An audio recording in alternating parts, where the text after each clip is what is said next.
I didn't even realize until I was like, wait, oh no. All right. Hi. Dang. Ooh, yeah. Welcome to Grown Up Storytime 141. Mm-hmm. My name's Emily. I'm Blair. I'm in space. And what? You're what? I'm on Earth. You are on Earth. Yes, facts. I have space bears. I am very excited that we get to continue having our online experience. But in order to make this possible, we are operating on pay what you can tickets. So we do have a Venmo, which is at Gust Houston, right? At Grown Up Storytime Houston. It's at Gust Houston in our Venmo. We also have PayPal. We also have ways of figuring out how to collect money. So if you are at all able to give, we do pay all of our artists, all of our readers, all of our writers, and that only can happen if we receive some of the generosity that you can give. So keep that in mind. We also want to tell you that we had a writing workshop finally. We hadn't had one since definitely before the pandemic. When was the last one, Blair? It would have been in February. Yeah, so right before the pandemic, but it's been many months. We're used to having them once a month or at least every other month. So we finally had a virtual writing workshop. It was really cool. We want to thank our friends Abhinav and Jill for coming and lending us a hand. We're going to do it again, especially now that we have it all figured out. So if you're interested in attending a writing workshop, they are 100% free. And just send us a message or hit us up in the chat or email us or send us a DM on Facebook or Instagram, and we'll get your email and we'll get you on the email sign-up sheet. We don't have the date set yet, but they're usually on Sundays, and they are informative and fun and free. And also, as mentioned before, we pay all of our artists that do Grown Up Storytime. So if you write a story and it gets accepted, then we pay you. So the logic follows that you have to come to a workshop. You have to. It's just economically not sound to not come to a writer's workshop. Yeah. But along the same lines too, if you already have a story that's done or that you think is done and you want to send it to grownupstorytimehouston@gmail.com, you can do that at any time. It's basically an open rolling submission because Grown Up Storytime is every month. You can send it to us whenever. In general, if you want to get it in for a specific story time, you want to send it in a week before. But we'll always post those deadlines and stuff like that. And we're always here to help too. So if you have a story or even an idea, or you've kind of fleshed something out and you want some feedback to get you going, Blair and I are always on deck to help with that too. So it's grownupstorytimehouston@gmail.com for all story-related writing things. Yeah, and this is definitely the year to get your story in. We've had a lot of new writers this year, and if you are thinking to yourself oh, well, they probably have a ton of stories to choose from because everybody's been writing their stories, you'd be wrong. We need your story. So yeah, send those in. Next month, we have a guest producer. So in our commitment to inclusivity and diversity of our production staff, we have a guest producer next month who's a dear friend of mine. Shayna Schlossberg, the managing director of the Catastrophic Theater, is going to be joining us. She will be helping to select stories, find readers. She will be, it's going to be her story time. And so we are very excited to help hand over our platform to her, and we can't wait to see what she does because she's brilliant. So make sure that you don't miss next month, and and check out Catastrophic Theater's social media. They're doing theater, life is theater challenges. I did a monologue about Fat Bear Week. So if you're looking for ways to stay creative during this time, check them out. They have lots of little fun things happening over there. I also kind of want to take time to talk about other storytelling events, which may not be happening, or they might be virtual too, but I kind of forgot about the fact that we should do that in general. But we have a Moth chapter in Houston, And it's usually every second Tuesday. I'm not exactly sure what their format is, but if you're more into telling your own story, that exists. There's also lots of open mic nights, both virtual and IRL right now. There's one at Rudyard's, our former / current, hope to be back there soon, home.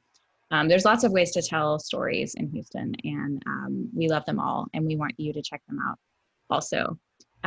It's almost time to start the show, so we're just going to remind you one more time that we have a Venmo. It's at Gust Houston. Please send us money so we can pay the artists for all the hard work that they do. And I think that's it. Yeah, let's get this show started. We have some fantastic hosts in residence. We are going to hand the show over now to Connor and Ned of F and Ranger. Take it away, guys. Time. Woo! Okay.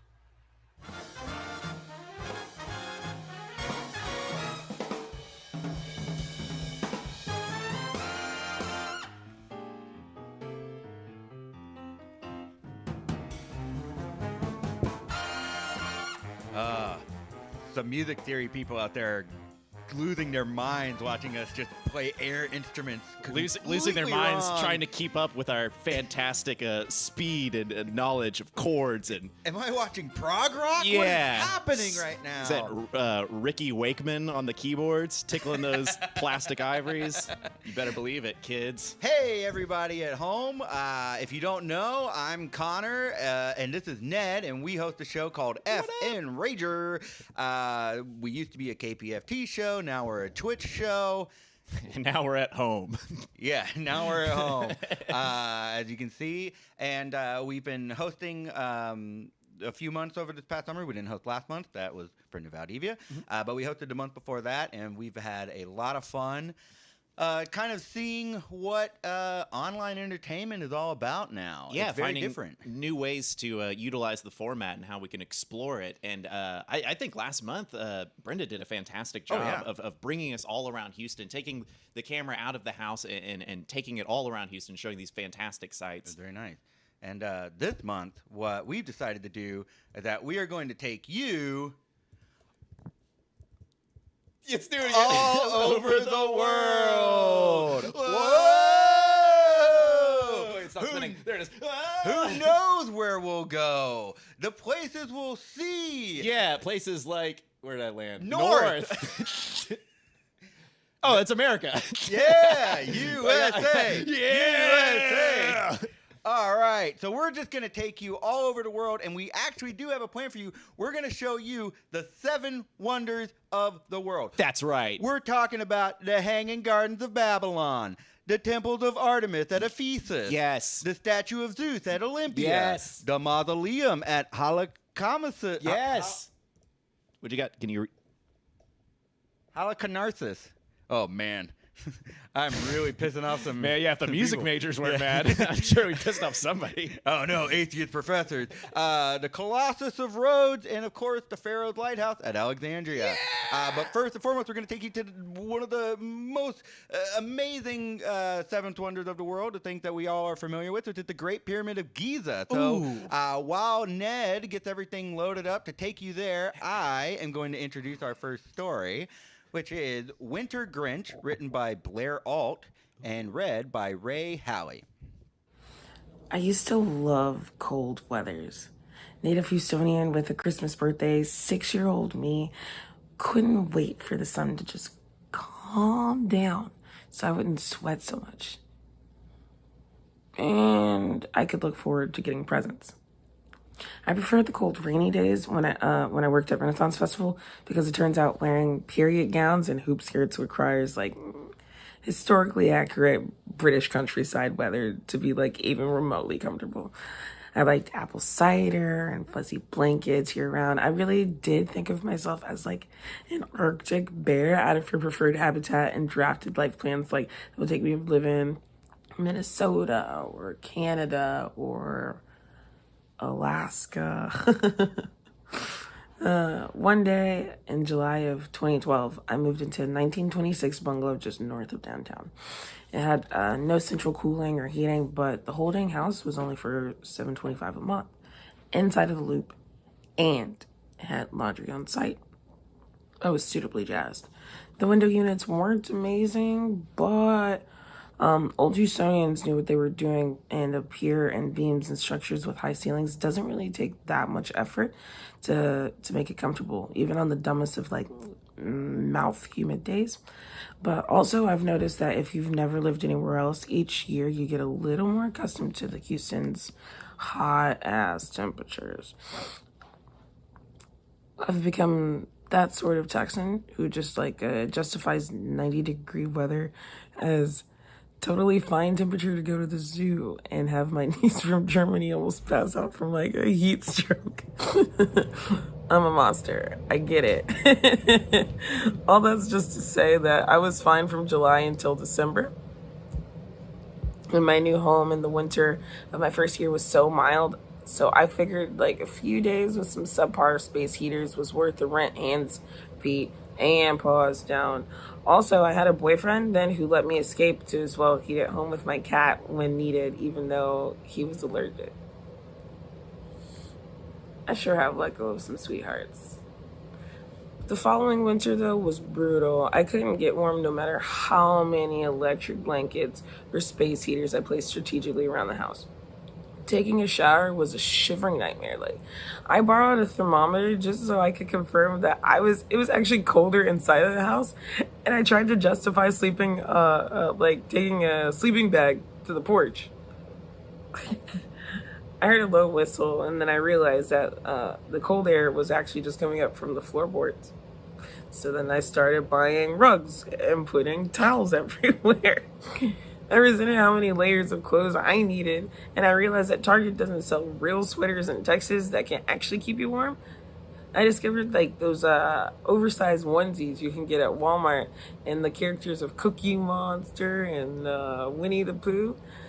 They're actually perfect cold house clothes, and I would put one on with my work clothes until I was just ready to leave. I stopped caring what my hair looked like, and I didn't remove my knitted cap for weeks, even after arriving to work. For some reason, sleeping in a refrigerator is just not something you can shake off in the morning. It follows you throughout the day until you can stand in front of some industrial heater to get your bone temperature to rise. Being that cold can do something to a person. I fight clinical depression on a great weather day, but being cold in your home with like no real course made reading Miss Davotsky's feel like a beach read for the soul. I gave up after a week and temporarily moved in with whatever boyfriend I had at the time, who was not as sweet, because I remember I had to leave my cat behind to fend for herself, even though she was totally happy having all the electric blankets for her cuddles only. Each year, the first cold front seemed so exciting for everyone, but it was always an acute reminder of how unprepared I still am to face what is to come. Like, I was not consciously participating in what I've heard now is actually a social practice called cuffing, a romance of convenience, just so I could be warm. I relied on the consequences of going against my better judgment instead of spending thousands of dollars to install the central heating, or at least move to a place that has it, you know? I know for a fact I let my last relationship begin to decompose just to see if we can make it to the warm days of March. Now it's like very firmly fall, and I am concerned that the way that this year has gone, that I'm in for another freezing. Partially because I'm certain that this is going to be one of those winters where we shut down for a week because of the ice on the roads, but also because I've grown out of allowing humans into my space casually. While there's someone I'm sweet on, they don't live here, and honestly, I'm embarrassed that I haven't figured out how to save enough money to finally fix the situation the proper way. I'm not freaking out about it, though. Like, I'd say that this is more of a yellow alert situation. I'll still smile this season, enjoy the fun fall and winter joys, but realize that when I wear a Grinch onesie to go to the grocery store, it has nothing to do with the holidays. But it's an emotional statement about the season as a whole.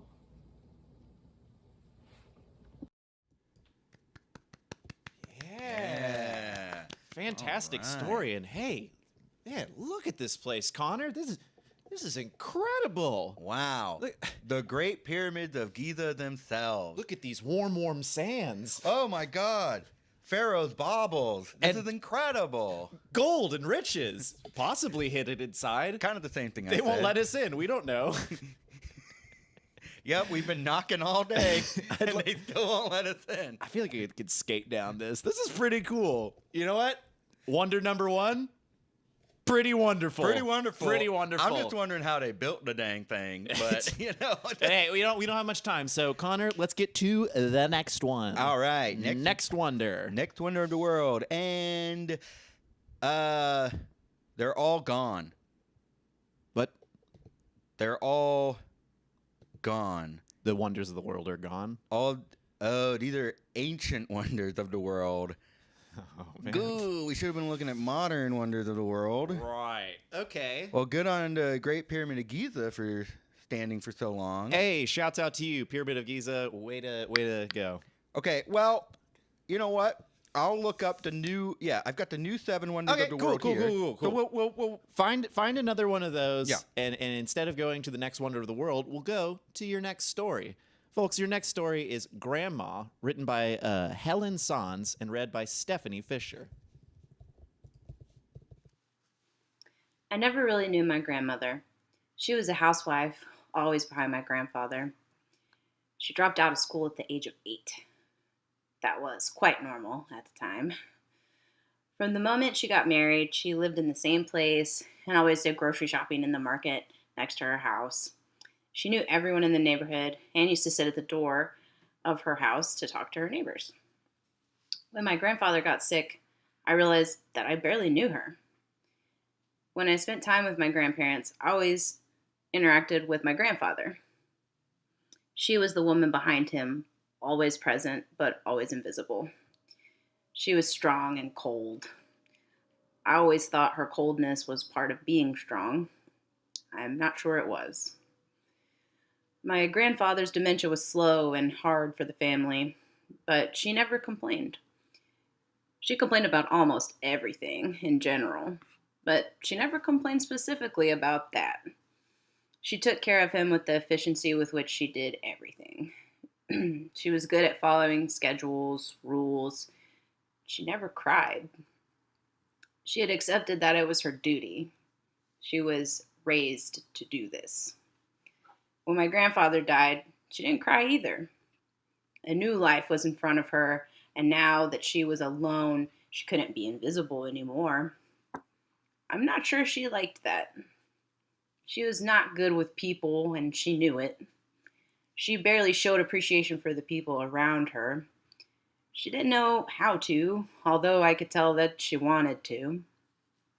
I started telling her that I loved her often and hugged her too. I knew it was difficult for her, so I would ask her directly. And she would reply, "Of course." How could I doubt it?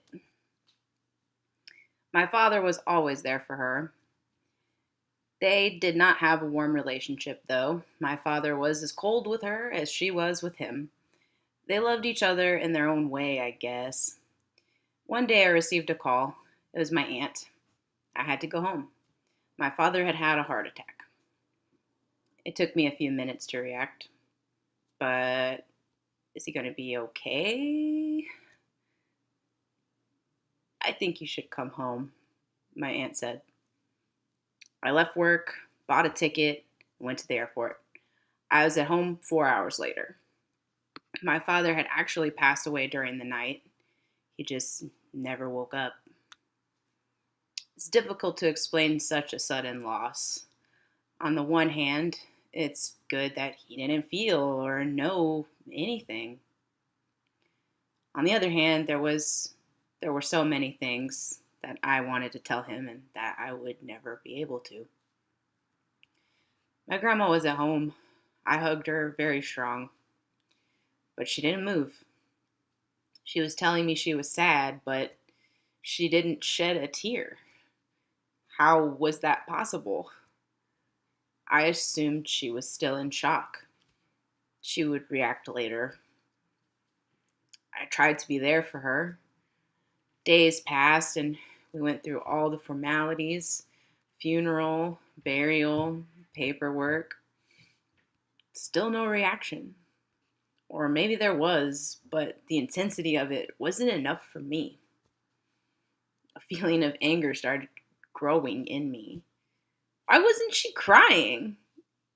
She just lost her son. I felt so bad for having these feelings. Who was I to judge how she was dealing with her loss? After a while, my grandma started complaining about a weird feeling in her stomach.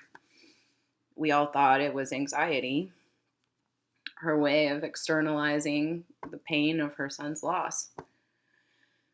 She also started having deglution problems and issues eating.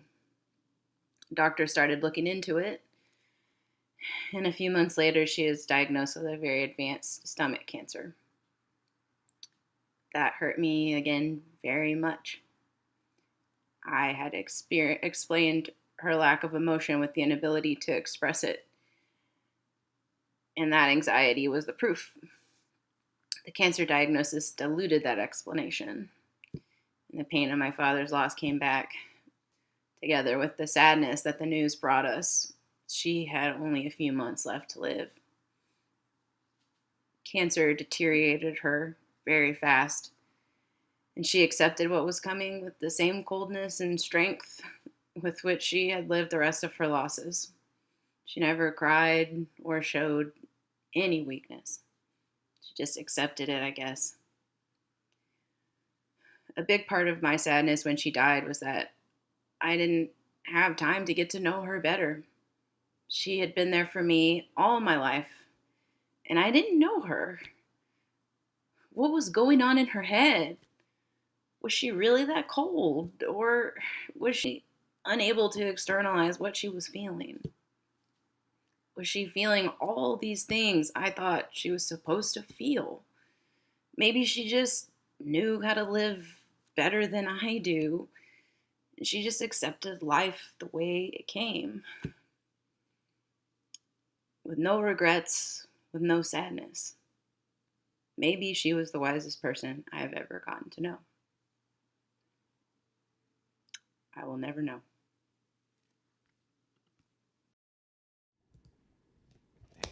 All right. Yeah. Fantastic Keep going story. for Helen and Stephanie. That was awesome. All right. We're at the next, Next stop. next stop. Possible. Should we do the faces? Wait, which way do they face? Oh, They go- face oh, wait, they so- let's this go. way.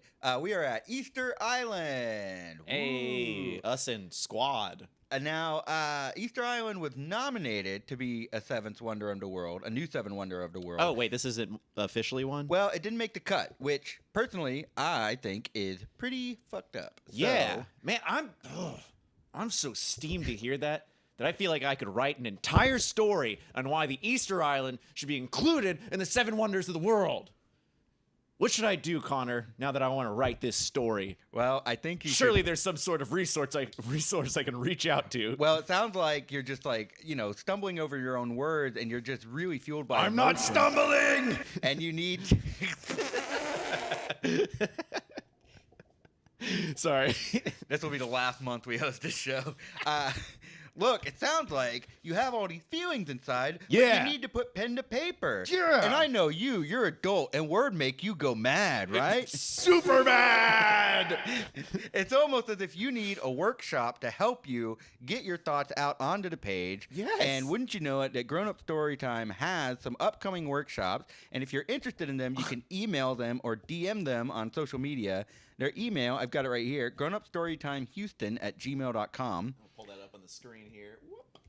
Yeah, there we go. So yeah, if you've got an idea for a story, if you got something you want to write about, but you're nervous or you're having some trouble getting it out, go to one of these workshops. I know they're amazing. You're gonna have a really great time. Fantastic. Well, let's hop into, so if Easter Island isn't a wonder of the world, let's go find another one. We'll go to an actual wonder of the world next time. Please. But okay, so do you want to get into the next story, Connor? Do you want to introduce it? Yeah. Okay. All right. So your next story is called Bar Story, written by Michael Neff and read by Aaron Echegaray. My bad. Bar Story by Michael Neff. A friend of mine wrote recently and said, "Hold hope. You never know what's around the corner, even if you can't see the corner." There was a time when you could hear words like that and think nothing of them. They weren't full of any more meaning than their definitions and combinations imply. Same for the story that's about to follow. Not even a story, really, just a reflection, with maybe a bit of narrative spine laid over to keep things moving. Our global pandemic has changed all of that, at least for the time being, so I'm sending these specific words out and writing from the past. Not because the past was so great, but because it was there. It was real. It was real, I think. Writing from the past means writing to the future, and future at this moment is a frightening word. So consider this a message from what was to what will be again, or what could be, at least, which is the most any of us can hope for, but hope comes at a premium these days. So if you have it, hang on to it, or spend it wisely if you have to let it go at all. Before we go on, though, we have to start properly, which means we have to start with a toast. So if you have a glass, take a moment, please, and raise it with me. Here's to the way things were. May we remember the best times, discard the worst, and learn what we can from whatever remains. Cheers.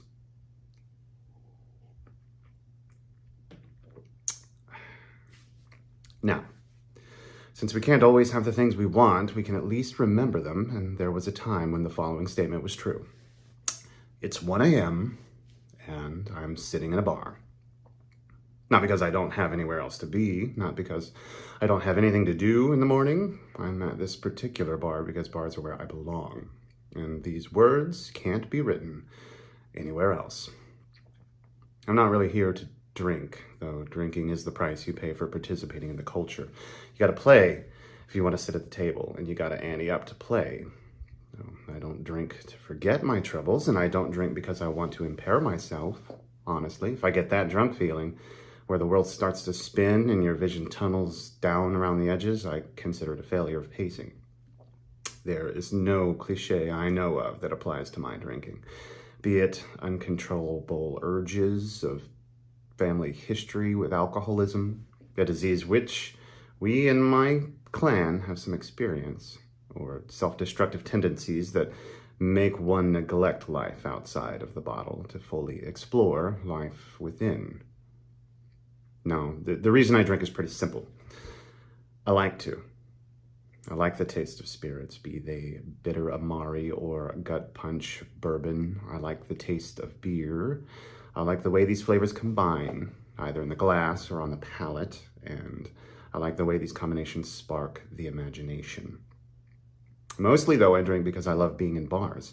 Imbibing is a part of the experience, and I would no more hang out in a bar without a beverage than I would hang around a restaurant without ordering something to eat. Bars are my milieu, my social place, and thinking corner. They are where I go to meet friends, watch election returns, sing songs with strangers, and generally immerse myself in the stream of humanity we call life. They are also where I go to write, which has sparked some interesting conversations. Something about the susurrus of voices, the universality of the playlist, the overheard conversations. It helps me focus on what it is I'm trying to say.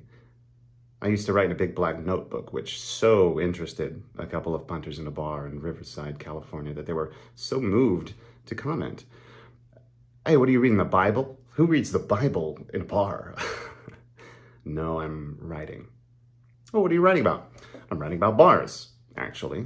Sweet, you gonna write about us? They commenced throwing out ideas that they thought would be worthy of me writing about, none of which I did. Until now, I suppose. So, cheers to those random dudes, wherever they are. That's the point, though. In a bar, we get to live life among our fellow human beings, intimately, and this is true whether or not we speak to another soul. We don't have to know each other to share this experience any more than we have to know each other to ride the same roller coaster. We do get to experience that rush as a group, together. And maybe there's a moment when the ride is over and we silently acknowledge that, yes, we both just experienced the same emotional ride. But, for the most part, even when we're alone, we're part of a collective experience. This is the power of a bar, and this is one of the reasons that bars are important. The lady next to me talking to a man happens to be sitting next to her. They're not acquainted. My drink had a hole in it. Classic. I'm luckier than most because bars are my profession. I get to be in them more often than most without burning my life down in the process. It could be that my love of bars stems from the fact I've been a professional bartender for more than 25 years, or it could be that that love led me to a career I am uniquely suited for. I don't know, but the result is largely the same. What I can say is that almost everything good that has happened in my life has happened as a result of being in a bar. A lot of the shitty things have happened for the same reason, so put that wherever you want. That's my story, in a nutshell. The bars have given me everything and taken most of it away, as with many things that touch the booze business. There are big negatives and big positives. In my case, so far, at least, the positives outweigh the negatives, which is what keeps me coming back after all these years. But I know that isn't the case for all of us. Yes, we are in the good time business. And when your job is to throw fun parties night after night, you get to experience things that most people can only read about in shitty memoirs. That said, the life of a bartender isn't easy. It's not always fun.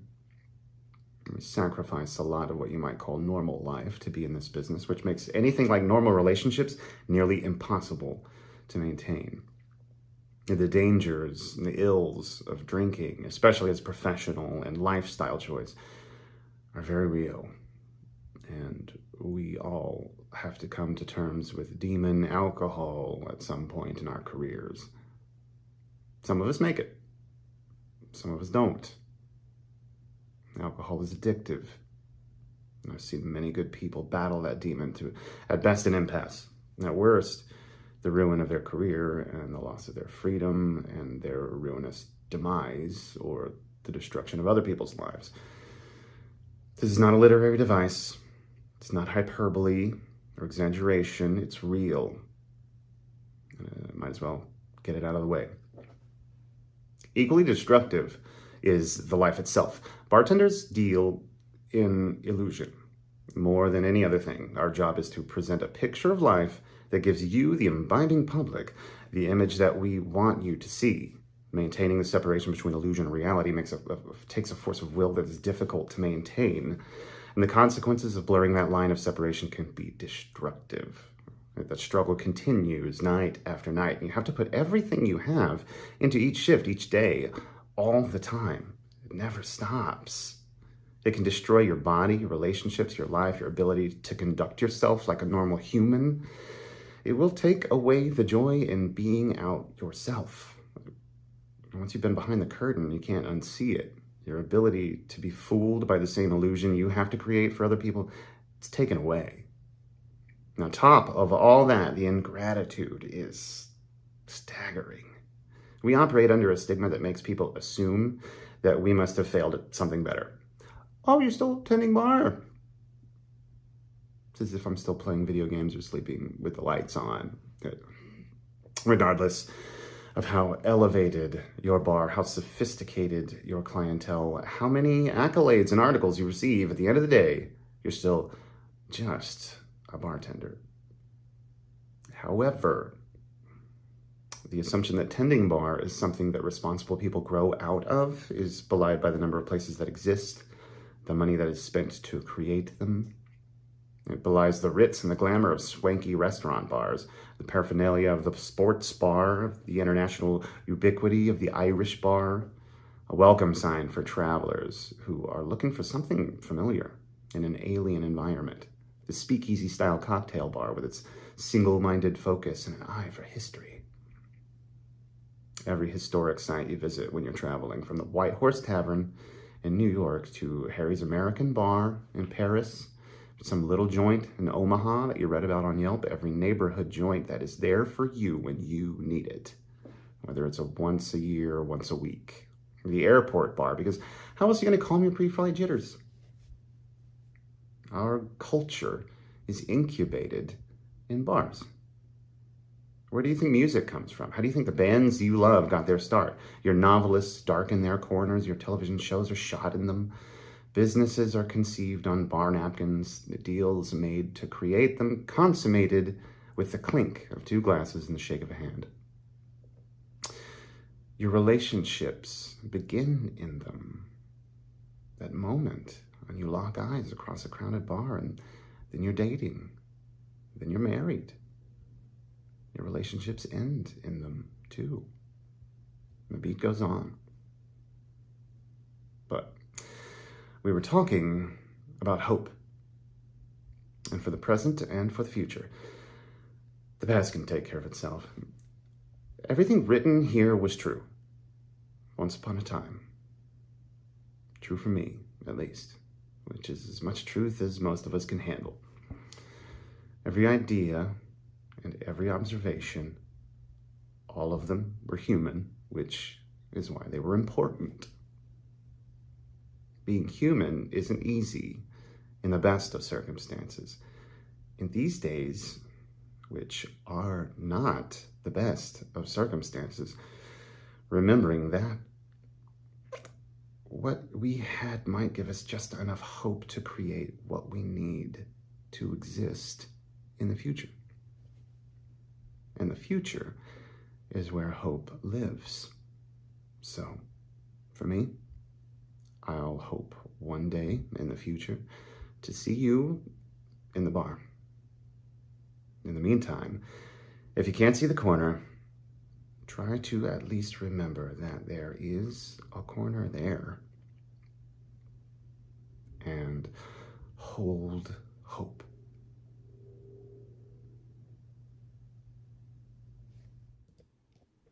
All right. Yeah. Please keep it going for Michael and Aaron. That was amazing.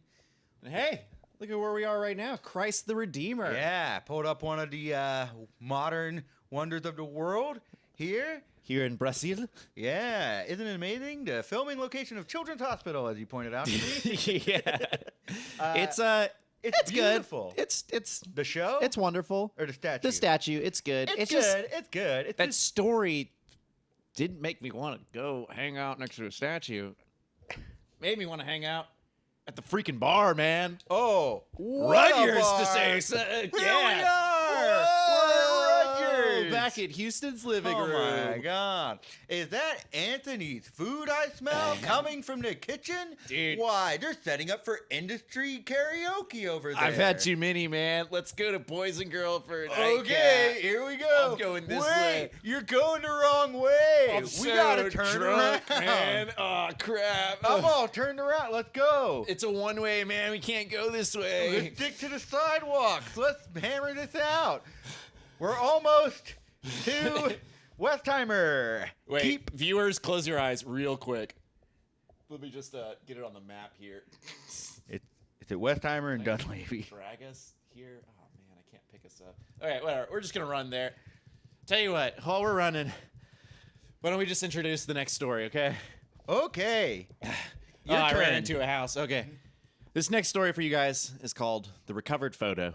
It's written by Helen Ault and read by Colleen Moore. I lost my partner of 20 years to cancer in November. She had been diagnosed over a year earlier, and her cancer was a type that leaves few survivors. Most people get only a couple of months. She was luckier than most, and the initial treatments were successful in giving her 9 additional good months before it came back. She never once thought it was going to win. She was determined to survive and beat it, but that was not to be. Because she was never ready to give up, I never got a chance to say goodbye. She wouldn't have it. Because of that, the memories of her have become ever more important to me since. Memories like this one. Back in 2010, Lee and I decided to take our first ever driving vacation trip to see some of the national parks in the western states. It was going to be a bit of a whirlwind tour. There are a lot of parks, and we really couldn't afford to spend more than about 10 days on the road. We were over halfway through the trip, heading south through the mountains in central Colorado, just north of Durango, when we spotted a glider, a sailplane actually, coming in for a landing on a field adjacent to the highway.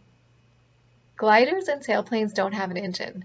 They get towed up to their cruising altitude by another plane and then turned loose.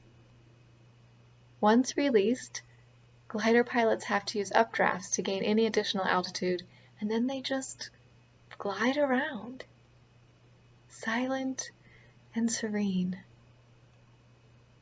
For those rides, they let the passengers sit in the front seat, and the pilot sits behind. The view is almost perfect and almost completely unobstructed. It's like nothing else. In a split-second decision, I pulled over, checked traffic, and then I did a U-turn and headed into the glider port. I'd been up in a glider myself years before in Florida, but I was pretty sure that Lee had never had the opportunity. And given the scenery of the area, I was determined to give her that chance. I was right. As we walked from the car to the ticket shack, she told me that taking a ride in a glider was something she had always dreamed of doing.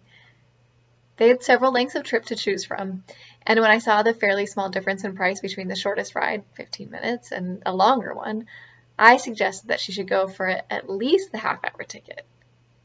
She did. They were actually airborne for more like 45 minutes, which was longer than I'd ever been up. And the big grin she was wearing when they landed was everything I'd hoped. She had taken her camera along, and of course she insisted that I get a shot of her sitting in the front seat of the plane. That wasn't the only memorable thing we did on that trip, but for her, it was certainly the most exciting, and the expression on her face in that picture was exactly what this whole trip was about. We went on to see more sights over the rest of the trip, but for years afterward, the glider ride was what she came back to when she recalled that week.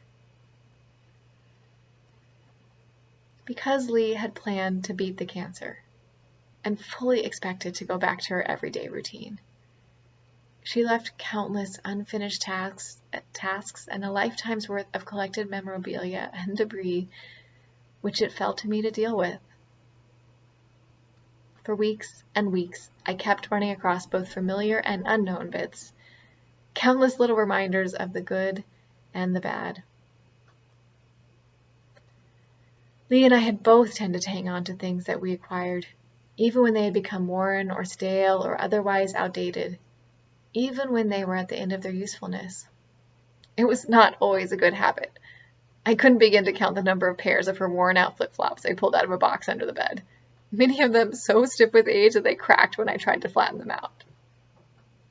And she was not the most organized person. I found random things in inexplicable places. So I wasn't surprised when, as I was sorting out a pile of stuff on her desk, I found a camera memory card sitting at the bottom. It wasn't labeled. It was only a 2-gigabyte card, and the computer reported it as needing formatting. At this point, most people probably would have just discarded such an outdated and, by current standards, relatively worthless bit. But I suspected it might actually have things on it. So I used some tools that I knew about to recover the contents. Out popped over 200 images from that 2010 trip. Among them was the image of Lee triumphant at the end of that glider ride. And all the memories of that trip, memories that I hadn't thought about in a long time, came back in a rush. I just sat there looking at the picture on the monitor for the longest time, incredibly relieved that the software I had used was able to save it. The pile of stuff on her desk where I found the memory card had things in it that had been there for 5 or 6 years at least, and a lot of them left me with no clue about why she'd saved them. But because of exactly what happened with that memory card, I know I need to look at every little thing she left behind. Because if I don't, I might well end up missing something priceless like that picture. As I said at the start of this, memories of her have become ever more important to me. Because they are the most important things that she left me with. And the feeling I experienced by recovering the picture of her as she was on that very special day is a memory of my own that I will treasure every bit as much.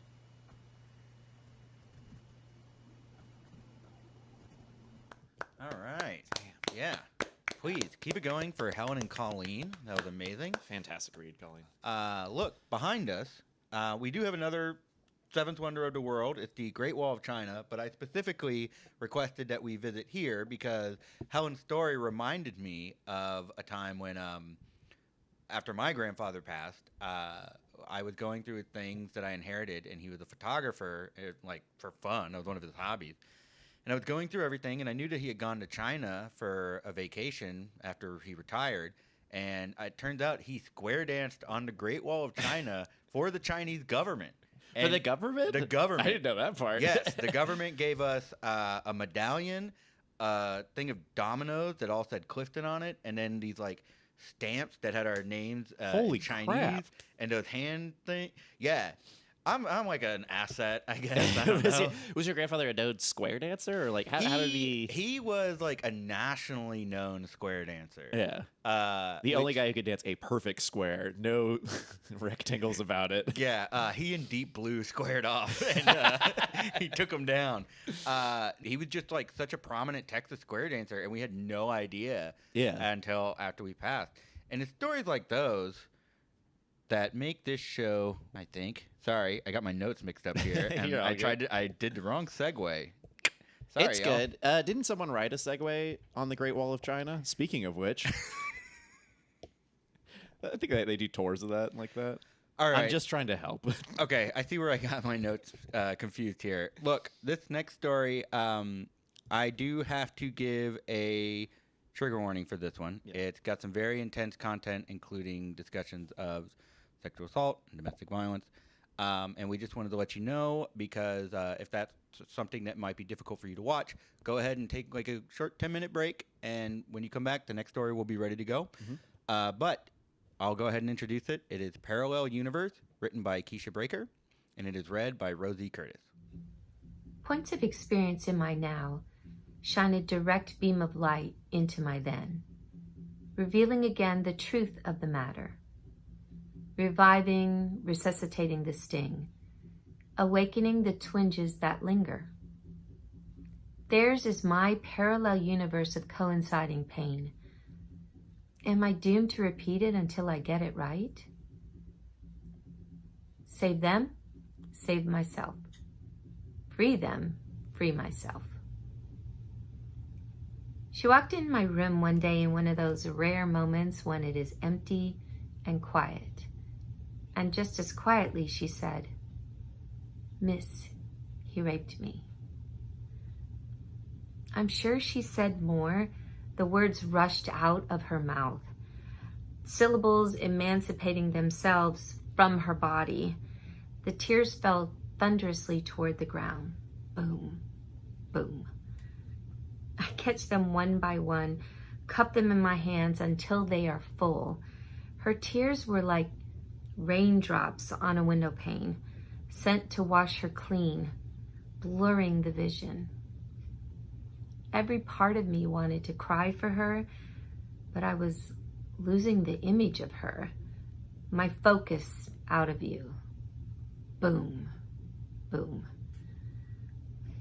I look down into my hands and I see a reflection of myself between the ripples.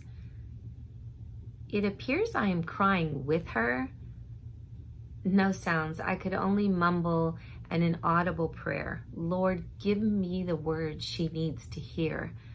Help me to hold her hand if she's ready to be touched. but I could not move. I did not have the words. I've traveled this road before, just in different shoes. I was only 14. Inexperienced, ashamed, and confused, I thought, finally, a boy liked me. Scrawny, ugly, and insignificant me. Miss, he raped me. I should have said, but I didn't know yet what that word meant. I only knew the shame that it carried. And then at 17, it happened again. Still innocent in so many ways. So clueless that it took Oprah to explain to me in her hourly show a year or so later. Rape is a fickle thing. In the aftermath, you need human touch to stay grounded, but it's the comfort of human existence that's stolen from you. I held her anyway. I prayed for her anyway. There we were, Jasmine. My Yasmin, just me. Save her, I hear. Save yourself. Free her. Free yourself. Then silence. Sometimes I hate the emptiness that silence brings. It reveals too much of the truth. But another empty space and another quiet day brought Nakia to me. Miss, he beat me, she said. Flash, I see bruised arms. I thought he would kill me. I saw death in the spirit, already beaten down. I never thought my life would be like this. I heard an echo of my own voice. It was a vibrato version of my original tone, trembling with fear. It was my husband that knocked over boxes to get to me. He charged at me angry because I finally found my voice. I was no longer willing to pacify his tirades. Sit and be quiet. Diminish. Take what he dishes out. Publicly, I love my wife more than life itself. Privately, I did not exist until that day. Charge. He shoved me once, twice, until he could overpower me, pushed me to the bed, held me hostage, imprisoned me in my own home, locked me inside of that moment for a lifetime, reshaping me forever like clay being squeezed by a toddler's hand, taking on a new shape and then discarded. In spaces that are only traveled by those who are abused, there is a bitterness that is colder than one could imagine. A silence that, when broken, hurts to hear.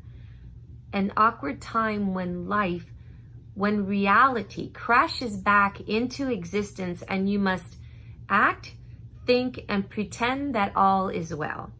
Answer the phone, pick up the kids, eat, sleep, breathe. Maybe no one will notice.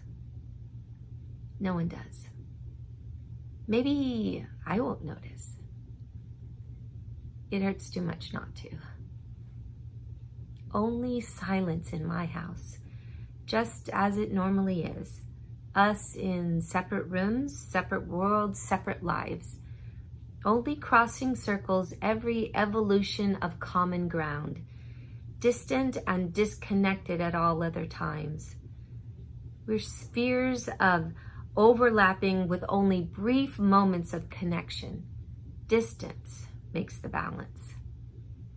I thought distance from this situation would balance my life as well.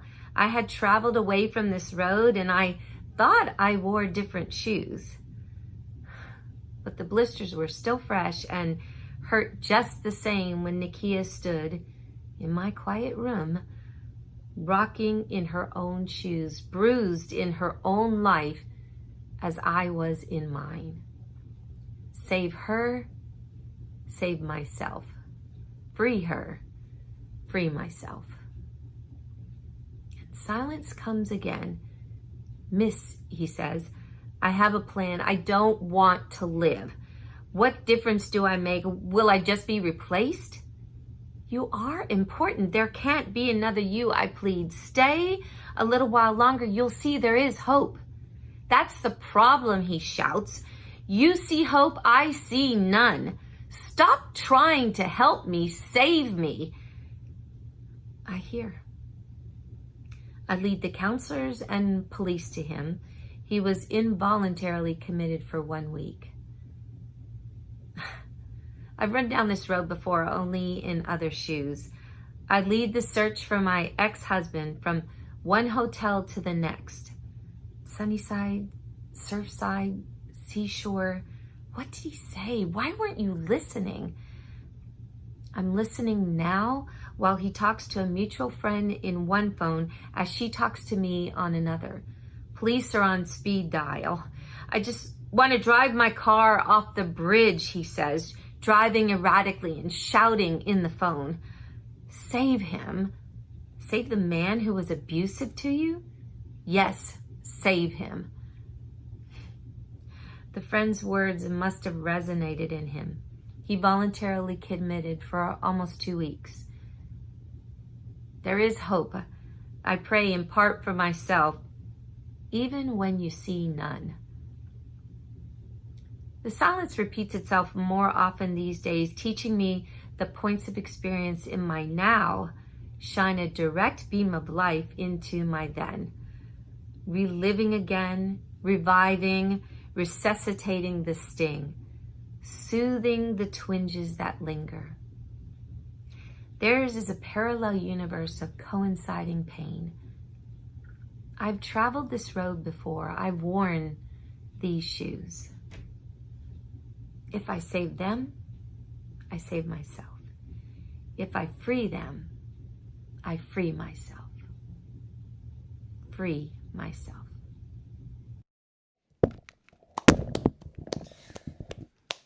Man, powerful story. Very powerful story. All right. Yes, please keep it going for Keisha and Rozie. That was very nice. Look, you've heard some funny stories and you've heard some very serious stories. Just a reminder that grown-up story time is for everyone. If you have a story, if you want to get it out, we already mentioned the workshops, and once you're ready to submit it, go ahead and submit it to grownupstorytimehouston@gmail.com. Throw that email back up there for you guys. Yep. Thank you. There. And let's get back to our journey, Connor. All right. We find ourselves in beautiful Machu Picchu. Here we are, Machu Picchu, which, as everyone knows... Are you looking where it is? I believe Peru, right? I know where it is. It is in Peru, yes. Yes. But I had trivia about it. Oh, sorry. I meant, let me peruse Machu Picchu over here. It's an Inca citadel, which I had to look up. It's a fortified town, which is very nice. So, we've got this one. We're really working through this list, I think. We got a few, hopefully, that we'll be able to get to after these next stories. Well, yeah, let's get to our next story then. All right, Ned, why don't you go ahead and introduce this next story is a love letter. Oh, nope. Love letter written by Clare Miklaunus. Mm-hmm. Did I have that right? Written by Clare Miklaunus and read by Hoja Lopez. Hey. It was a Saturday, mid-Nutcracker season, and the Houston Ballet was deep into the black hole of marathon performances of the production by that same title. I had committed myself to visiting the green room after the show that afternoon, which was a requirement for some of the leading performers in each show. I was physically exhausted from the intensive run of performances and feeling largely uninspired in general, but I had signed my name on the dotted line, thus sealing my commitment to the restricted children's after party. I played the role of lead flower that day, which although was indeed a leading role, it was not a particularly well-known or idolized part. The lead flower in Ben Stevenson's production of The Nutcracker was quite a challenging and athletic role to perform, which remains one of my most favorite parts that I've ever had the privilege of dancing.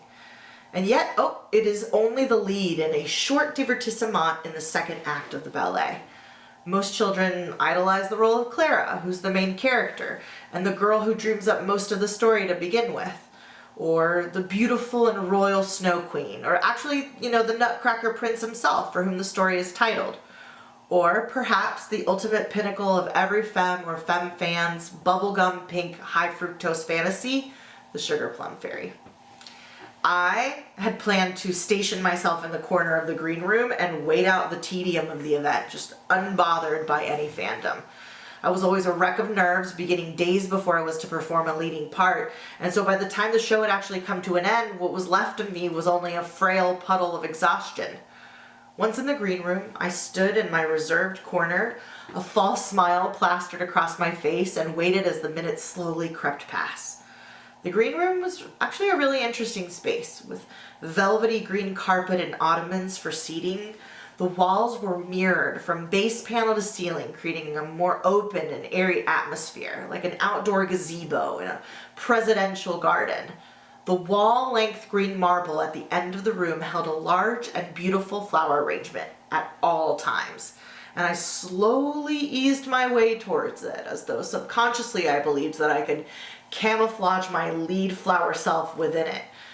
I listened to the conversations of polite adoration and conservative laughter, which floated and echoed through the room, as the other dancers busily signed their autographs onto playbills and posed for fan photos.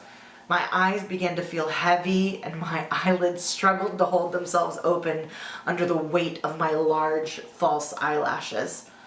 The left corner of my mouth began subtly twitching as I continued to uphold my prolonged grin, and my feet had already begun to swell in my point shoes.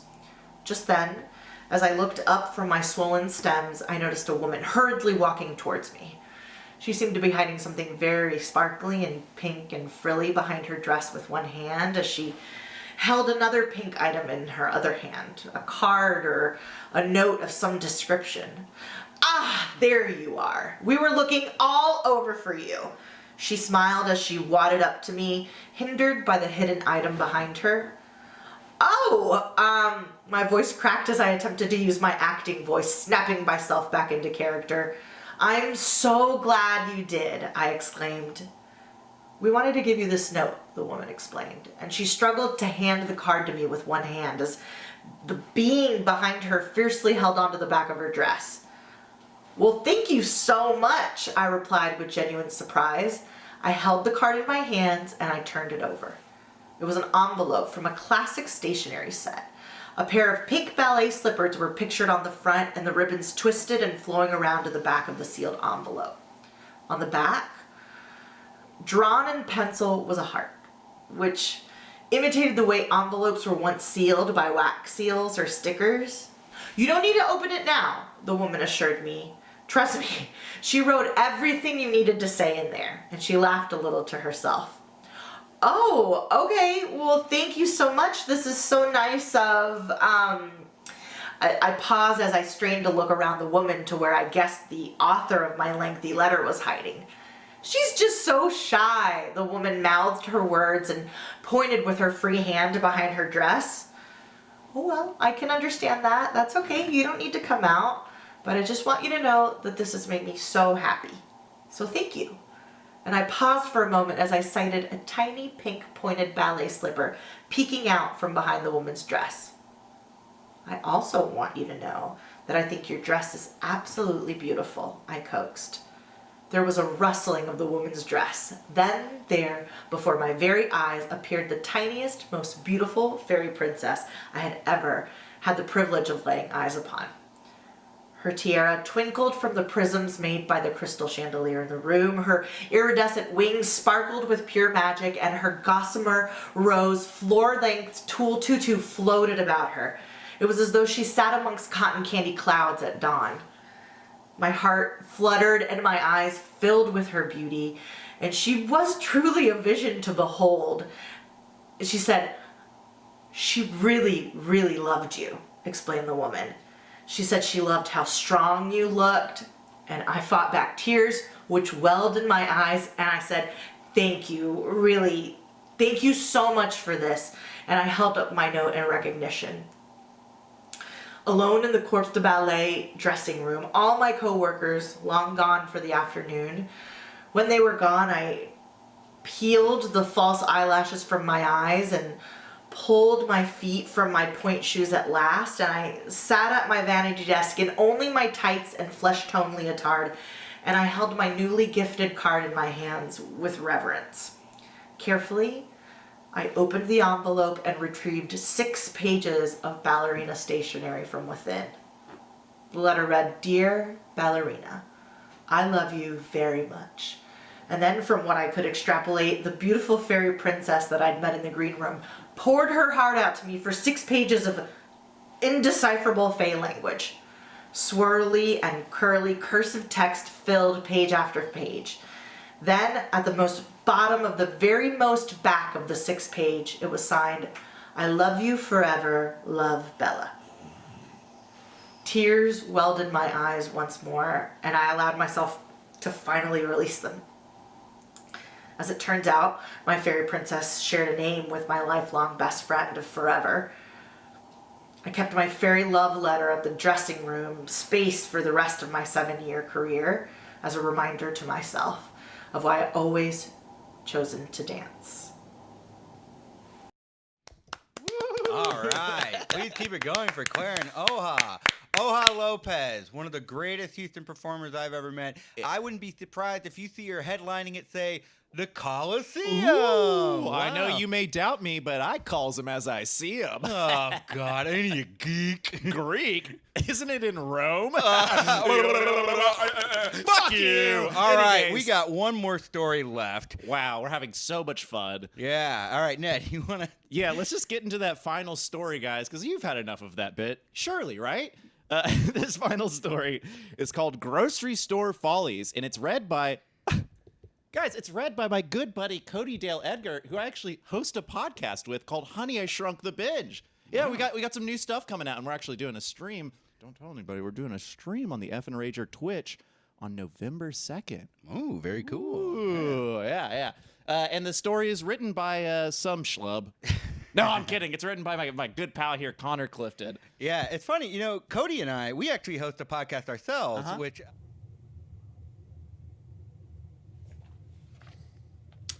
There comes a time in everyone's life when you need to decide if you're going to stand up for what is right or be complacently silent. When you look around you, do you think that people are being honest with you? With themselves? Or do you think that no matter how often you try to do the right thing, you're still being cheated and swindled out of honest opportunities? A few months ago, before the pandemic hit and we could still all see each other's faces in public, I went to the grocery store to pick out some stuff. Food, mostly, I imagine. Who can remember? All I know is that I didn't have to buy that much, because I qualified to be one of the chosen few that could use the express lane. Now, there aren't many prerequisites in order to be allowed into that hollow lane. Number 1, you must have 10 items or less. And number 2, you must have a sense of honor. Normally, there are 6 self-checkout lines at the grocery store. On this day, however, 2 of the machines were not operational. So, yeah, there was a line forming. Now, this absolute logistical clusterfuck wasn't being monitored by a staffer. So we being the shoppers, we being the dutiful adherents to the buying and selling of goods, we being the worshippers of the almighty supply chain, we had to fend for ourselves. Now, I stood in line waiting patiently for my turn to check out. Now, you might not know this, but I'm one vigilant motherfucker, and I'm constantly on the lookout for marauders and ne'er-do-wells.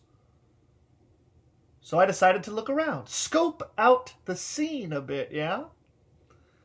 And there were some right proper folk in this line. Now, right ahead of me, there was a couple with just the essentials for some pasta dish they were planning on making. Cheese, noodles, some veggies and sauce, and a bottle of wine. But behind me, there was a lady with a cart absolutely full of groceries. I turned back to face the line and just shook my dang head. I don't know who this lady thought she was fooling getting into the express lane with a month's worth of groceries, but I was glad to be ahead of her. Now, minutes passed until it finally was my time to check out, and I stepped towards one of the far machines, but to my disappointment, it was shut down. So I turned around and started to walk to a different machine when I looked up and saw the woman with a full cart of groceries standing in front of the machine. My machine! The machine I was destined to use! My birthright! My heart sank. I wish I could say that anyone who saw my face saw my disappointment, but everyone's face was so glued to their phones that they couldn't care to look up and see the injustices being committed in front of them. That meant I had to deal with this myself. Hey! I barked. There's a line. I was next. The woman stopped scanning her Mormon doomsday prepper amount of groceries and looked at me with fear in her eyes. She knew what she had done. She knew that she had broken a beloved social contract and hoped there would be no consequences. And then she said something I never thought I would hear anyone in her situation say. What could I do? Her voice wavering and unsure of itself. I scoffed, struck by the sheer audacity of her actions combined with that poor, piddling response. I wasn't going to let that slide. She cut in line. She took my spot. I was freaking besmirched, man. So I geared up, and I really let her have it. I tell you, I gave her what for. I told her, I said, "Is this how you live your life?" Boom. Checkmate. You done. She shrugged, mouth agape, and turned back to finishing checking out her groceries. Sure, she didn't give up her spot, but she knew what she had done and had lost the moral victory. Now, in the middle of all this, I felt someone put a hand on my shoulder, and I heard them say, "Oh, hey." I turned around to look at who had touched me, and it was none other than Barack Obama. You saw something. You said something. And I think I speak for myself, Michelle, Sasha, and Malia, when I say you are a true American hero. The store went fucking nuts. Everyone cheered for me. The people behind me got out of line and picked me up, chanting, "Conner, hero! Conner, hero!" They carried me outside, and all of the grocery store employees followed. The adoring crowd carried me over to a gigantic float, and we began driving down Main Street. Barack and I were at the front, and all the people still in the store ran outside, got in their cars, and followed behind us. The criminal line cutter, flustered and embarrassed that everyone considered me a hero and her a dumb idiot, ran out in front of us protesting the celebration of me. "Wait, you don't have a permit, you can't!" But it was too late. The parade kept moving and we ran her over. Me and Barack looked behind us and saw that she was still alive, but had been flattened like a pancake. And we laughed and laughed.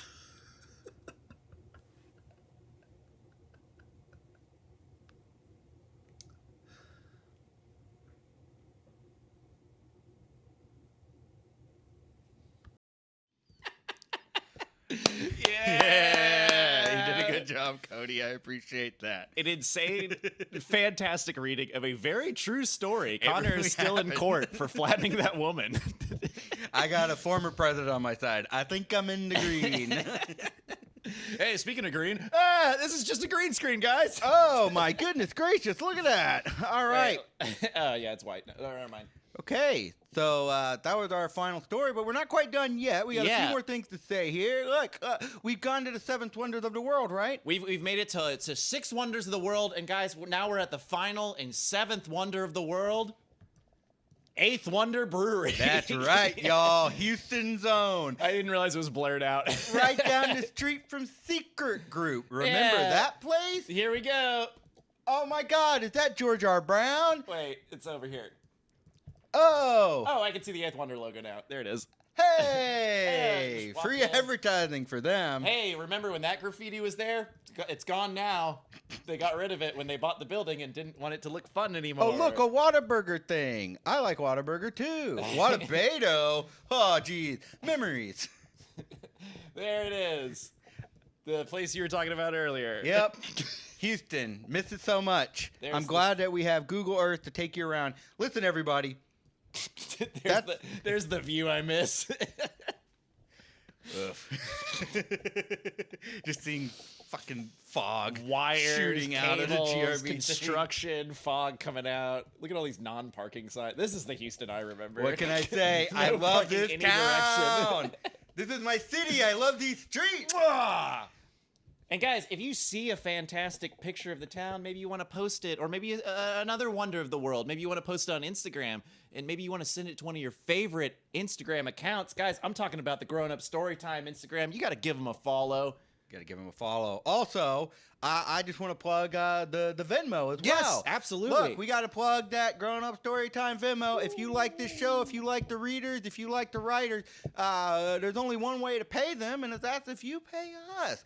Please donate to Houston. Mm-hmm. Just, pay what you can. Typical thing. $7. I'm gonna throw that we'd email up there appreciate it. too. Let's have some graphics. Let's have a bunch of shit going on. Yeah, on the screen. that's what this show's about. All right, y'all. Our here? show. We're gonna be back in December, and I just want to remind everybody that next month Shayna Schlossberg is gonna be hosting the show. She's gonna be the guest producer. Yeah. She's gonna be doing her own thing. I cannot tell you how excited I am to see it. As much as I love hosting the show, I love seeing what other guest producers can do with it. It's Absolutely. awesome.